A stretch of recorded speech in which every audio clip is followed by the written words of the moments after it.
பல வருடங்கள் வந்து திமுக கூட கூட்டணியில இருக்காங்க. ஏன் இப்போ வந்து சடனா வந்து இல்ல எங்களுக்கு வந்து ஆட்சியில பங்கு கொடுங்க அப்படின்னா? பாசிபிலிட்டிஸ் எல்லாமே இருக்குதானே. அது வந்து அந்த கட்சியினுடைய தலைமை தான் முடிவு செய்யணும். கூட்டணி கட்சிகள் அதற்கான நிபந்தனைகளை அழுத்தமாக கொடுக்கும்போது அது நடக்கிறதுக்கு வாய்ப்புகள் உண்டு. ஏன் இவ்வளவு நாள் பேசாம இப்ப கேக்குறாங்க? அதுதான் என்னோட தேர்தல் நேரத்தில் தானே நீங்க பேச முடியும். தமிழக வெற்றி கழகம் வந்து ஒரு பெரிய மாசா நிக்கிறாங்க. எங்களுக்கான வாய்ப்புகள் அங்க இருக்கு. அப்போ வந்து எங்களுக்கு இதுதான் கேட்கக்கூடிய ஒரு சூழ்நிலை. இந்த நேரத்துல கேட்டா நம்மளால பெற முடியும் அப்படிங்கறது அவங்களுக்கு தெரியுது. யார் வந்தாலுமே தாவேக்கு அக்செப்ட் பண்ணிக்கிற மனநிலையில இருக்காம இவர்களுடைய கொள்கைக்கும் கோட்பாடுகளுக்கும் யாரெல்லாம் சரியா வருவாங்களோ அவர்களே நிச்சயம் ஏற்றுக்கொள்வார். இல்லை, ஏன்னா மற்ற கட்சியிலேருந்து வரும்போது கண்டிப்பாக வந்து அவங்க மேலே எத்தனையோ வழக்குகள் இருக்குது, ஊழல் செஞ்சவங்க இருப்பாங்க. ஸோ அப்படி இருக்கும்போது அவங்க தாவேக்கு வர்றதுனால வந்து தாவேக்கு எப்படி ஒரு நல்ல சக்தியாக இருக்க முடியும்?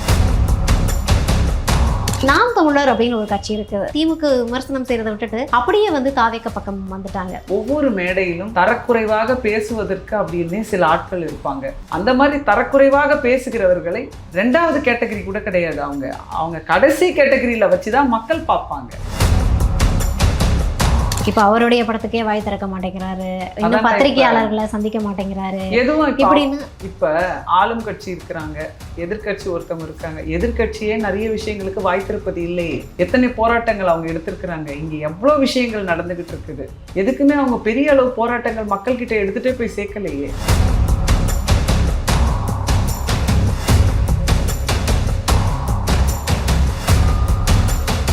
இப்போ நீங்கள் எம்பி மாணிக்கம் தாக்கூர் அவங்களே வந்து ஒரு இன்டர்வியூ கொடுக்கும்போது சொல்லியிருந்தாங்க, ஆட்சியில் பங்கு அதிகாரத்தில் பங்கு அப்படின்னு சொல்லிட்டு பேசியிருந்தாங்க. இது வந்து விஜய் அவர்கள் விக்ரவாண்டியில் கொளுத்தி போட்ட நெருப்புன்னு பார்க்கலாமா? நிச்சயமா பார்க்கலாம். எல்லாருக்குமே வந்து தன்னுடைய கட்சி வந்து ஆட்சிக்கு வரணும். இல்ல நம்ம கூட்டணியில இருக்கும்போது அந்த ஆட்சியில ஒரு பங்கு இருந்தா நல்லா இருக்குமே. அமைச்சர்களாக நம்மளுடைய ஆட்கள் இருக்கும்போது இன்னும் நிறைய திட்டங்களை மத்திய அரசிடமிருந்து பெற்று எடுத்துட்டு வரலாமே அப்படின்றலாம் ஒரு ஆசை இருக்கும். அந்த ஆசையை இன்னைக்கு எல்லாரும் வெளிப்படுத்துறாங்க. ஏன் நம்ம பக்கத்துல இருக்கிற ஒரு மாநிலத்துல எல்லாமே அது நடந்துகிட்டு இருக்குது. அப்படி இருக்கும்போது அது எங்களுக்கும் நீங்க கொடுக்கலாமே அப்படின்னு கேட்கறதுல எந்தவித தவறும் இல்லைல்ல. இல்ல, தவறு கிடையாது.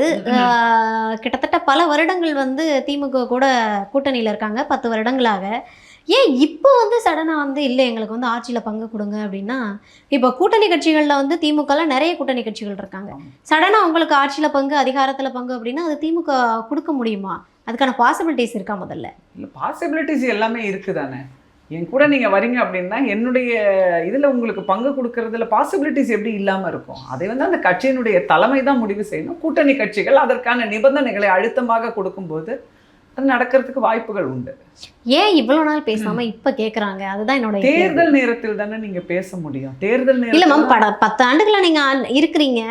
இதுக்கு முந்தைய எலெக்ஷன் கூட வந்திருக்கு. நீங்க அப்பெல்லாம் கேட்கல, ஆட்சியில பங்கு கேட்கல. ஏன்னா வந்து எனக்கு தெரிஞ்சு ஃபர்ஸ்ட் ஸ்டார்டிங் எலெக்ஷன் பார்த்தீங்க அப்படின்னா திமுக காங்கிரஸ் கூட்டணியில் 2 பேருக்கும் சமமாக சீட்டுகள் பிரிக்கப்பட்டது, 118 அப்படின்னு. ஆனால் அதுக்கப்புறமா வந்து 63 சீட்டுகள், அதுக்கப்புறமா போன சட்டமன்ற தேர்தலில் வெறும் 25 சீட்டுகள் அப்படின்றப்போ ஏன் இந்த மனநிலை அப்படியே குறைஞ்சு ரொம்ப டவுன்ஃபால் ஆகிருக்கு? இப்போ திடீர்னு வந்து எங்களுக்கு ஆட்சியில் பங்கு கொடுங்கன்னா எப்படி திமுக கொடுக்கும்? தமிழக வெற்றி கழகம் வந்து ஒரு பெரிய மாசா நிற்கிறாங்க. எங்களுக்கான வாய்ப்புகள் அங்கே இருக்கு. எங்களுக்கான பெரும்பாரியான வாய்ப்புகள் அங்கே இருக்கு. அப்போ வந்து எங்களுக்கு இதுதான் கேட்கக்கூடிய ஒரு சூழ்நிலை. இந்த நேரத்தில் கேட்டால் நம்மளால பெற முடியும் அப்படிங்கிறது அவங்களுக்கு தெரியுது. அதனால அவங்க கேட்குறாங்க. இப்போ ஓகே, ஆட்சியில் பங்கு கொடுத்துட்டா காங்கிரஸ் வந்து தாவேக்காவுக்கு வராதா? இல்லை, அது அவங்க தான் முடிவு பண்ணணும். அவங்க என்ன ஒரு நிலைப்பாடில் இருக்கிறாங்க அப்படிங்கிறது அவங்க கட்சி தான் தெரியும். அப்போ எங்களுக்கு இது போதும், அவங்க என்ன கோரிக்கைகள் வைக்கிறாங்க அப்படிங்கிறது நமக்கு வெளிப்படையாக தெரியாது. இப்போ இந்தந்த கோரிக்கைகளை இவங்க நிறைவேற்றி கொடுக்கும்போது இத்தனை நாள் நம்ம டிராவல் பண்ணவங்களோட பண்ணலாம்னு கூட அவங்க நினைக்கலாம். அதுதான் அவங்களுடைய எலெக்ஷன் நேரத்தில் இந்த அழுத்தம் கொடுப்பதற்கான நோக்கம் அதுதான். ஆனால் கட்சிக்குள்ளே இருக்கிறவங்க பெரிய பெரிய தலைவர்களாகட்டும் தொண்டர்களாகட்டும், இப்படி ஒருத்தர் இருக்காரு, இன்னைக்கு ஒரு மாபெரும் எழுச்சியாக தமிழக வெற்றி கழகம் நிற்கும் போது அதில் வரலாம் அப்படிங்கிறது தொண்டர்களினுடைய மனநிலை இன்னைக்கு நிறைய மாறி இருக்குதுன்னு நம்ம பார்க்குறோம். அது நல்ல ஒரு விஷயம்தான். இல்லை, ஆனால் காங்கிரஸ் மேலிடம் இப்படி ஒரு முடிவை எடுக்கும்னு நீங்கள் நம்புறீங்களா? ஏன் அப்படின்னா இதை வந்து அரசியலை தாண்டி ஒரு நட்பான ஒரு கட்சி அப்படின்னே சொல்லலாம். இந்தியா கூட்டணியில் அங்கம் வகிக்கக்கூடிய கட்சி அப்படின்னு சொல்லலாம். அப்படின்றப்போ சடனாக சீட்டுக்காக காங்கிரஸ் வந்து தாவேக்காவுக்கு போகும்னா அது பாசிபிளா? அரசியலில் நிரந்தர பகைவனும் கிடையாது, நிரந்தர நண்பனும் கிடையாது. தேர்தல் நேரத்தில் அவங்க கொடுக்குற வாக்குறுதிகள், மக்களினுடைய மனநிலை, தங்களுடைய கட்சிக்கு அதில் எப்படிப்பட்ட ஒரு வெற்றி வாய்ப்புகள் இருக்குதோ அதை சார்ந்ததே மாறுமே தவிர, நீங்கள் எடுத்து பார்த்தீங்கன்னா வந்து பிஜேபியோட கூட கூட்டணி இருந்திருக்கு இவங்களோட. அப்படி இருக்கும்போது எது வேணுமானாலும் மாற்றம் நடக்கலாம். அதுதான் இந்த எலெக்ஷன்ல வந்து கடைசி நேரம் வரைக்கும் கூட்டணிகள் முடிவு செய்வது அப்படிங்கிறது ஒரு திருவிழா மாதிரி ஓடிக்கிட்டு இருப்பாங்க. இப்போ இன்கேஸ் திமுக வந்து ஆட்சிக்கு வந்துருச்சு அப்படின்னா, காங்கிரஸ் ஒருவேளை தாவேகா கூட கூட்டணிக்கு போய் திமுகவே ஆட்சிக்கு வந்தது அப்படின்னா, அப்போ காங்கிரஸோட நிலைப்பாடு எப்படி இருக்கும்? அதை அவங்க தான் யோசிக்கணும். எங்களுடைய எண்ணம், சிந்தனை, செயல் எல்லாமே 2026 தமிழக வெற்றி கழகத்தையும் அண்ணனையும் தான் வந்து முதல்வராக ஆக்க வேண்டும் என்பதே இலக்காக நோக்கி எல்லாரும் ஓடிக்கிட்டு இருக்கணும். இதில் மாற்று சிந்தனைகளுக்கோ மாற்று எண்ணங்களுக்கோ கொஞ்சம் வந்து நெகட்டிவான ஒரு தாட்ஸ்க்கோ இங்கே இடமே கிடையாது. இவ்வளோ அனுபவம் வாய்ந்த ஒருத்தட்ட இருந்து அந்த திமுகன்ற கட்சி உதயநிதி அவர்கள்கிட்ட போகும்போது திமுகன்ற கட்சி இருக்குமோ முதல்ல அந்த அளவுக்கு வந்து உதயநிதியால வந்து வழிநடத்தி கொண்டு போக முடியுமா? அதுக்கெல்லாம் அவங்க தான் அதை சொல்ல முடியும். இல்லை மேம், நீங்கள் வந்து பார்த்துருப்பீங்க, திமுகல தொடர்ந்து 10 ஆண்டுகள் பயணிச்சிருக்க நீங்கள் இப்போ கடந்த 2 வருஷமாவே 3 வருஷமாவே உதயநிதி அவர்களுமே வந்து கட்சியில் தொடர்ந்து நிறைய விஷயங்களை பண்ணிட்டு இருக்காங்கன்றப்போ உதயநிதி கிட்ட வந்து அந்த எப்படி சொல்கிறது, தலைமைக்கான பண்பு இருக்குதா? அவங்களால வந்து அந்த கட்சியை வழிநடத்த முடியுமா? இல்லை முதலமைச்சர் கேண்டிடேட்டுக்கு வந்து உதயநிதி பர்ஃபெக்டான ஒரு பர்சனா? இல்லை, உதயநிதி அவர்களை வந்து இப்போ வந்து முதல்வர் கேண்டிடேட்டாக அவங்க வந்து அனௌன்ஸ் பண்ணலை. தலைவர் இப்போ இருக்கிற தலைவர் தான் இருக்காரு. ஸோ அதனால அதை பற்றி நம்ம வந்து யூகங்களையோ என்னமோ நம்ம பேச முடியாது. அவர் தான் அங்கே வந்து இப்போ முதல்வருடைய கேண்டிடேட்டாக நம்மளுடைய இப்போ இருக்கிற முதல்வர் தான் வந்து வரப்போறாரு. ஓகே. ஸோ இவர் மாறும்போது அதை பற்றி நம்ம பேசலாம். ஓகே. கட்சிக்குள்ளே இருக்கிறவங்களே அதை அங்கீகரிச்சுக்கிறாங்க. அங்கே இத்தனை ஆண்டு காலம் இருந்த சீனியர்ஸே அதை அக்செப்ட் பண்ணிக்கிறாங்க. இப்போ நம்ம எதுவுமே சொல்ல முடியாது. ஓகே. இப்போ நீங்கள் வந்து காமராஜர் ஐயாவோட பேத்தியாக இருக்கிறதுனால இந்த கேள்வி கேட்குறேன். கூட்டணி குறித்து நம்ம பேசிகிட்டு இருந்தோம். தொடர்ந்து சம பங்கு கொடுக்கப்பட்ட தொகுதி பங்கீடு 25 இடங்கள், இப்போ எத்தனை இடங்கள் கொடுக்க போகிறாங்கன்றது தெரியல, பேச்சுவார்த்தை போயிட்டுருக்கு. காமராஜர் ஐயா வளர்த்தெடுத்த கட்சி இவ்வளவு தூரம் தேஞ்சு திமுக தான் மெயின்லி வந்து காங்கிரஸை வந்து வளர விடாமல் தடுத்து நசுக்கி இருக்கோ அப்படின்ற கேள்வி உங்களுக்கு என்னைக்காவது வந்திருக்கா? இல்லை, அப்படி எனக்கு அந்த கட்சியில் இருக்கிறவங்க தான் அதை வந்து யோசிக்கணும். தன்னுடைய பலத்தை வந்து அதிகப்படுத்துகிற வேலைகளை வந்து அவங்க தான் செய்யணும். அது செய்யும்போது தானே போல் அவங்க மேலே வர முடியும். புதிய புதிய இளைஞர்களை உள்ளே இழுக்கிறது, அவங்களுக்கான வாய்ப்புகளை கொடுக்கறது, அவங்க செயல்படுத்தக்கூடிய திட்டங்களை எல்லாம் மக்களிடம் கொண்டு சேர்ப்பது, இப்படிப்பட்ட விஷயங்களை எல்லாம் வந்து அவங்க தான் செய்யணும். ஆனால் இந்த ஒரு 5 ஆண்டு காலத்தில் நீங்கள் எடுத்துக்கிட்டிங்கன்னா மக்களினுடைய பிரச்சனைகளுக்காக, தமிழக மக்களினுடைய பிரச்சனைகளுக்காக என்ன குரல் கொடுத்துருக்காங்க அவங்கன்னு கேட்டால் எதுவுமே இல்லை. அப்படி இருக்கும்போது அதை அவங்க தான் எப்படி நம்மளை டெவலப் பண்ணிக்கணுன்றதை இல்லை. ஐயாவோட வம்சாவளி பேத்தியாக இருந்திருக்கீங்க, நீங்களாக இருக்கட்டும், கமலிகா மேமாக இருக்கட்டும், இப்போ காங்கிரஸில் இருக்காங்க. தொடர்ந்து வந்து நீங்கள்லாம் வந்து வம்சாவளியில் இருக்கும்போது ஐயா வளர்த்தெடுத்த கட்சியை வந்து இந்த அளவுக்கு வந்து கீழ்நிலைக்கு கொண்டு போயிருக்காங்க. தமிழகத்தில் வந்து இன்னும் கொஞ்ச நாள் வந்து காங்கிரஸ்ன்ற கட்சியை வந்து இருக்கிற இடம் தெரியாமல் ஆக்கிடுவாங்கன்றப்போ நீங்கள் வந்து அதுக்கான முயற்சிகள் எடுத்திருக்கலாம் இல்லையா? உங்களுக்கான அங்கீகாரம் முதல்ல அந்த காங்கிரஸ் அப்படின்ற கட்சியில் கிடைக்கல. அதுக்குள்ளேயே நாங்கள் போகலை. அங்கே இருக்கக்கூடிய தலைவர், இளம் தலைவர் ராகுல் காந்தி, அவருக்கு தான் தெரியணும். அவர் தான் அதை என்ன பண்ணால் இதை சரி பண்ண முடியும் அப்படிங்கிறதுக்கு அவங்க வந்து நம்ம சொல்லி தெரிகிற அளவுக்கான கட்சி கிடையாது. அவங்க பெரும் ஒரு கட்டமைப்போடு இருக்கிறாங்க. அவங்க அப்படி இருக்கும்போது எந்தெந்த மாநிலங்களில் நம்ம வீக்காக இருக்கிறோம், எங்கெல்லாம் நம்மளுடைய எண்ணிக்கைகளை அதிகப்படுத்தலாம் அப்படிங்கிறத அவங்க தான் முடிவு செய்யணும். அப்படி முடிவு செய்யும் போது தான் அவங்க கட்சி வந்து வளர்ச்சி பெறும். இப்போ 2026 தேர்தல் களம் வந்து ரொம்பவே சூடு பிடிச்சிருக்குன்னு சொல்லலாம். இப்போ விஜய் அவர்களுடைய அடுத்த கட்ட நடவடிக்கை என்னவா இருக்க போகுது? அடுத்த கட்ட நடவடிக்கை மக்களை பார்க்கணும். மக்களை வந்து எல்லா இடங்கள்லையும் நான் வந்து ஒரு கூட்டங்களின் மூலமாக மக்களை சந்திப்பேன்னு அவர் சொல்லியிருக்காரு. அது நடந்துகிட்டே இருக்கும். அது நடக்கும்போது இன்னும் வந்து அதிகப்படியான எழுச்சி வந்து நடக்கும். அவரால் அவருக்கு அடுத்த நிலையில் இருக்கக்கூடிய அவருடைய இந்த டீமில் இருக்கக்கூடிய மெம்பர்ஸ் எல்லாருமே அவங்களும் அவங்களுக்கான என்ன வேலைகள் இருக்குதோ அதை பயணிப்பாங்க. எல்லாமே மக்களிடம் கொண்டு சேர்க்கக்கூடிய விஷயங்கள் தான் இனிமேல் நடக்கும். அது மிக தீவிரமாக நடக்கும். ஓகே. இந்த தேர்தல் அறிக்கை எப்போ வெளியில் வரும்? அதுக்கான இல்லை தெரியல எங்களுக்கு. இனிமேல் தான் வந்து அதுக்கெல்லாம் உட்கார்ந்து பேசி என்ன பண்ண போகிறாங்க, என்ன செய்ய போகிறாங்க அப்படின்னுடைய அவருடைய அறிவுறுத்தலின் பேரில் எல்லாமே நடக்கும். ஓகே. கூட்டணி குறித்த பேச்சுவார்த்தை எப்போ வெளியில் வரும்? கூட்டணி குறித்த பேச்சுவார்த்தைக்கு இன்னும் நேரம் இருக்கு. இன்னும் கொஞ்சம் நாட்கள் இருக்கிறது. நேரம் இருக்குன்றது கொஞ்சம் நாட்கள் இருக்கிறது. அதை தானே எதிர்பார்த்து தானே எல்லாருமே இருக்கிறாங்க.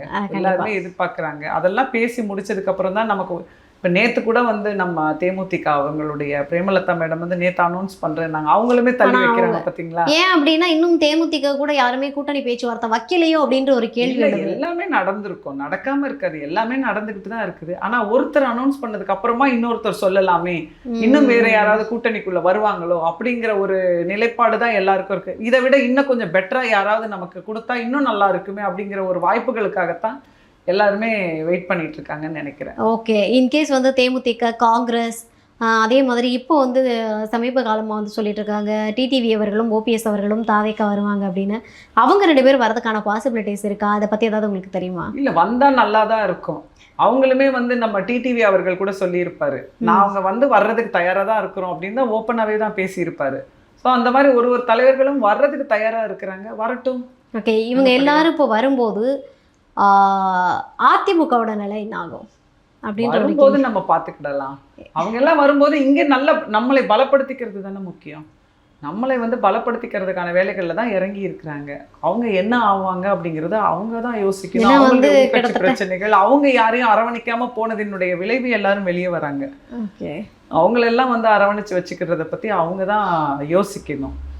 ஏன் எல்லாரும் இத்தனை பேர் அதிருப்தியில் வெளியே போகிறாங்க அப்படின்னா அவங்க ஒரு கட்டமைப்பு வச்சு இதுதான்னு சொல்கிறாங்க. அப்போ வந்து அதிருப்தியில் இருக்கிறவங்க எல்லா இடத்துலையுமே இருக்க தான் செய்வாங்க. அப்படி இருக்கிறவங்க தனக்கு ஒரு வாய்ப்பு, தன்னுடைய தொண்டர்களுக்கு அதனால நல்ல ஒரு எதிர்காலம் இருக்கும் அப்படின்னு இருக்கும்போது வரவங்களை நிச்சயமாக நம்ம வரவேற்க தான் செய்வாங்க. ஓகே, யார் வந்தாலுமே தாவேக்கு அக்செப்ட் பண்ணிக்கிற மனநிலையில் இருக்காம இவர்களுடைய கொள்கைக்கும் கோட்பாடுகளுக்கும் யாரெல்லாம் சரியாக வருவாங்களோ அவர்களே நிச்சயம் ஏற்றுக்கொள்வார்கள். இல்லை, ஏன்னா மற்ற கட்சியிலேருந்து வரும்போது கண்டிப்பாக வந்து அவங்க மேலே எத்தனையோ வழக்குகள் இருக்கும், ஊழல் செஞ்சவங்க இருப்பாங்க. ஸோ அப்படி இருக்கும்போது அவங்க தாவேக்காவுக்கு வர்றதுனால வந்து தாவேக்கா எப்படி ஒரு நல்ல சக்தியாக இருக்க முடியும்? இல்லை, ஒரு தலைமை என்ன முடிவு பண்ணுதோ அன்னைக்கு அதை தான் நீங்கள் ஃபாலோ பண்ண போகிறீங்க. தனிப்பட்ட முறையில் வந்து யாரையும் இங்கே வந்து புனிதமாக்குற வேலையை நாங்கள் செய்கிறோன்னு யாரும் சொல்லலை. எங்கே நீங்கள் இருக்கிறீங்களோ உங்களுடைய அதிர்ப்புகள் உங்களுக்கு என்னவா இருக்குதோ அதை வந்து நான் உண்மையானவன், நான் சரியானவன் அப்படின்னு ப்ரூவ் பண்ணுறதுக்கு அவங்களுக்கு கோர்ட் இருக்குது. ஓகே, தாண்டி விரும்பி வருபவர்களை அவங்க எடுத்துக்கிடலாம். அவங்க என்ன பண்ண போறாங்க, தனிப்பட்ட முறையில் எதுவும் செஞ்சா கட்சியிலேருந்து நீக்க போறாங்க. தலைமையினுடைய வழிகாட்டுதல் பேரில் நடக்கிறவர்களுக்கு சரியான வாய்ப்புகள் இங்கே இருக்க போகுது. ஓகே, இப்போ நம்ம வந்து அதிமுக, தேமுதிக இந்த மாதிரி தாவேக்கான்ற கட்சிகளை பற்றி நம்ம பேசிக்கிட்டு இருக்கோம், திமுக பற்றி பேசிக்கிட்டு இருக்கோம். இதில் வந்து நாம் தமிழர் அப்படின்னு ஒரு கட்சி இருக்குது. தொடர்ந்து வந்து 36% வாக்குகள் வாங்கிட்டேன்னு சொல்லிட்டு நல்லா போய்கிட்டு இருந்தாங்க. திடீர்னு என்ன ஆச்சுன்னு தெரியல, திமுக விமர்சனம் செய்கிறத விட்டுட்டு அப்படியே வந்து தாவேக்க பக்கம் வந்துட்டாங்க. ஆமாம், இது வரைக்கும் அந்த கட்சியில் இருக்கிறவங்க பேசின அரசியலுக்கும் இப்போ பேசுகிற அரசியலுக்கும் நிறைய வித்தியாசங்கள் இருக்கு. இப்போ ரீசெண்டாக வந்து நாஞ்சிலையா சேர்ந்தப்போ கூட நாஞ்சிலையாவை வந்து மிக மிக தரக்குறைவான வார்த்தைகள், தனிநபர் தாக்குதல்களை வந்து அதிகம் எடுக்கிறாங்கன்றதை தவிர இந்த ஒரு தரக்குறைவான அரசியலை கையெடுக்கிறது வந்து முதல்ல அந்த கட்சிக்கு நல்லதான்ற ஒரு கேள்வி இருக்குல்ல. ஏன்னா அந்த கட்சியை நம்பி பல பேர் இருக்காங்க, இன்னும் சும்மா கிடையாது, பல இளைஞர்கள் இருக்காங்க. இன்னும் அரசியல் கட்சிகளை நீங்கள் எடுத்துக்கிட்டிங்கன்னா இதுவரைக்கும் நடந்த ஆட்சி அதிகாரத்தை எல்லாம் நீங்கள் பார்க்கும்போது ஒவ்வொரு மேடையிலும் தரக்குறைவாக பேசுவதற்கு அப்படின்னே சில ஆட்கள் இருப்பாங்க. அது வளர்ந்து இருக்கிற எல்லா கட்சிகளிலுமே வந்து அந்த மாதிரியான ஆட்கள் இருப்பாங்க. அவங்க என்ன பண்ணுவாங்க, தலைவர்கள் வர்றதுக்கு முன்னாடியே அவங்கள பேச வைப்பாங்க. அவங்க வந்து அந்த அடித்தட்டு மக்கள் இருக்காங்கல்ல, அவங்களுடைய பாஷையில் நாங்கள் பேசுகிறோம் பாரு அப்படின்னு சொல்லிட்டு இறங்கி கண்ணிய குறைவான வார்த்தைகளை எல்லாம், தகாத வார்த்தைகளை எல்லாம் கேட்கவே முடியாது. நீங்கள் அப்படி அந்த தலைவர்களையே பேசுவாங்க. அது மாதிரி நீங்கள் வந்து அந்த மாதிரி ஒரு ஸ்டைல் ஆஃப் அரசியலையே நம்ம வந்து இத்தனை நாட்கள் பார்த்துருக்குறோம். அதை தான் தலைவர் அவர்கள் கூட சொல்லுவார் பார்த்தீங்களா, உங்களை மாதிரி அசிங்கமாக பேசுறது இல்லை எனக்கு, நான் வந்து கண்ணியமான ஒரு பேச்சை பேசுறது தான் எனக்கு என்னுடைய இதுவாக நான் எடுத்துக்கிறேன்னு சொல்லி பேசியிருப்பார் பாருங்களா. அதுதான் அந்த மாதிரி தரக்குறைவாக பேசுகிறவர்களை ரெண்டாவது கேட்டகரி கூட கிடையாது, அவங்க கடைசி கேட்டகரியில வச்சுதான் மக்கள் பார்ப்பாங்க.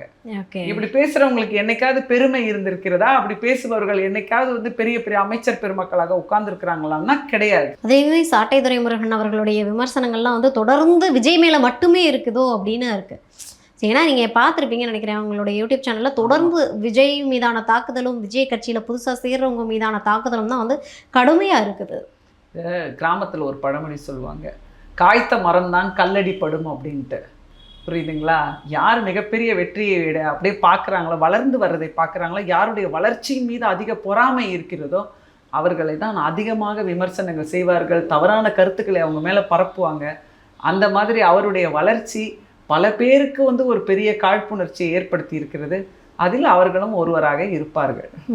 அந்த மாதிரி பொறாமையோட பேசக்கூடியவங்க இப்படியெல்லாம் என்னைக்காவது நிலைச்சு இருந்திருக்கிறாங்களா அப்படின்னா அது வரலாறினுடைய சுவடுகளே தெரியாம அழிஞ்சு போயிருக்கிறது தான் நம்ம பார்க்கணும். இப்போ இவங்க பேசுறது வந்து பெரிய பாதிப்பை ஏற்படுத்தாதுன்னு சொல்றீங்களா? சாட்டை பேசுறதோ இல்லை சீமான் பேசுறதோ நிச்சயமா பெரிய பாதிப்பை ஏற்படுத்தாது.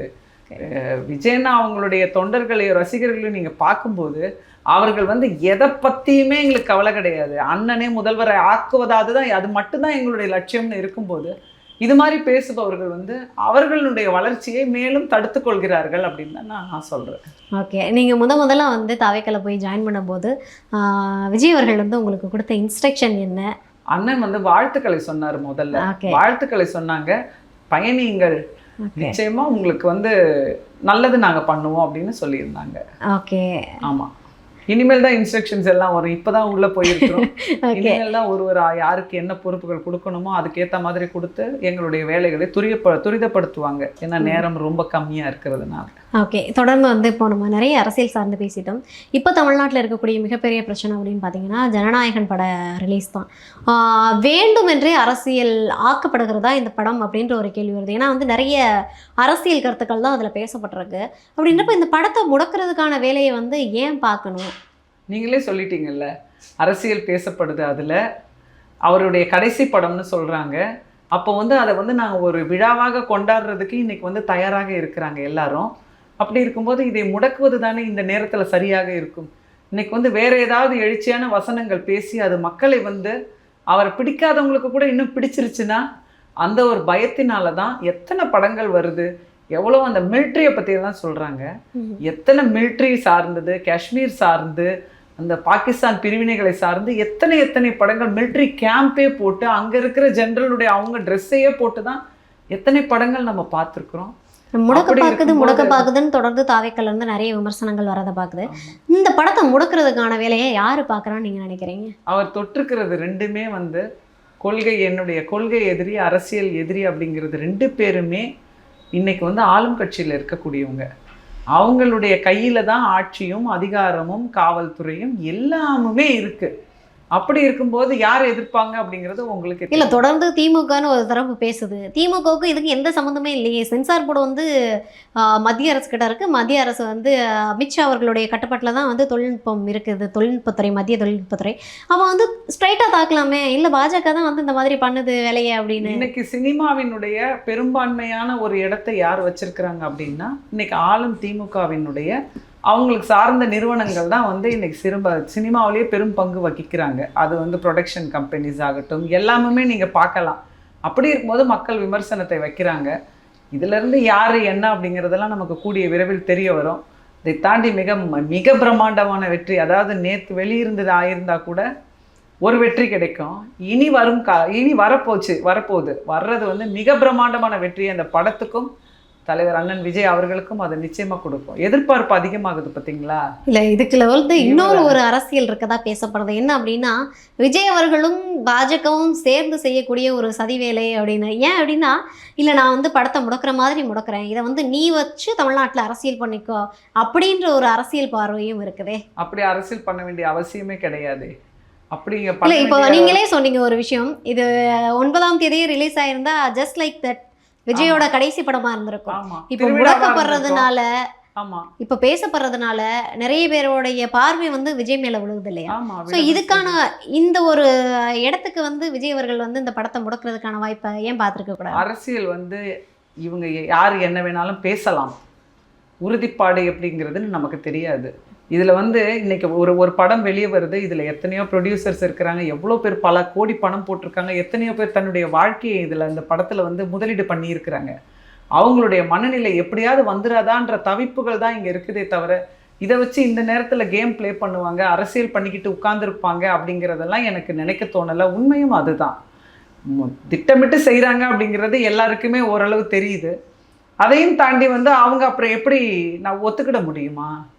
அது இன்னும் மக்களினுடைய எதிர்ப்பை தான் சம்பாதிக்க வேண்டும். அதுக்காக இப்படியெல்லாம் பேச தான் செய்வாங்க.